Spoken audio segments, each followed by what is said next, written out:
संसदेच्या पावसाळी अधिवेशनाचा दुसरा आठवडा आजपासून सुरू होतोय आणि हा आठवडा सुद्धा वादळी ठरेल अशी शक्यता वर्तवली जाते। पेपरफुटीवरील आणि त्याचबरोबर विद्यार्थ्यांवरील लाठी हल्ल्यावरून विरोधक सरकारला कोंडीत पकडण्याचा प्रयत्न करतील। सरकार परीक्षा सुधारणा विधेयक मांडणार आहे। विरोधक आणि सत्ताधाऱ्यांमध्ये तुफान खडाजंगी होण्याची शक्यता त्यामुळे वर्तवली जाते। रस्त्यांवरील संघर्षानंतर आता संसदेमध्ये महासंग्राम पाहायला मिळण्याची शक्यता आहे। सरकारची चर्चेची तयारी आहे। विरोधक त्यांची चर्चेची तयारी ही मान्य करणार का आणि त्यांच्याशी चर्चा करणार का हे पाहणं महत्त्वाचं आहे।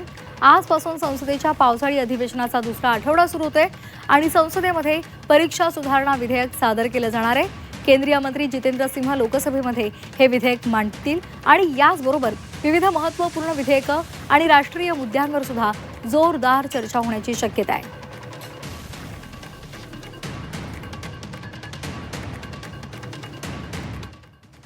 दरम्यान सार्वजनिक परीक्षा सुधारणा विधेयक नेमकं काय आहे पाहूयात ग्राफिक्समधून। सार्वजनिक परीक्षा कायदा 2024 हा देशातला पहिला केंद्रीय पेपरफूट विरोधी कायदा आहे।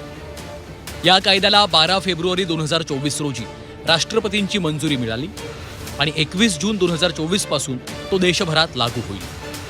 प्रवेश परीक्षांमधील पेपरफुटी, कॉपी आणि परीक्षा घोटाळे रोखणं हा याचा उद्देश आहे। या कायद्यानुसार पेपरफुटी करणाऱ्यांना 3 ते 5 वर्षांचा तुरुंगवास आणि 10 लाख रुपयांपर्यंतच्या दंडाची शिक्षा होऊ शकते।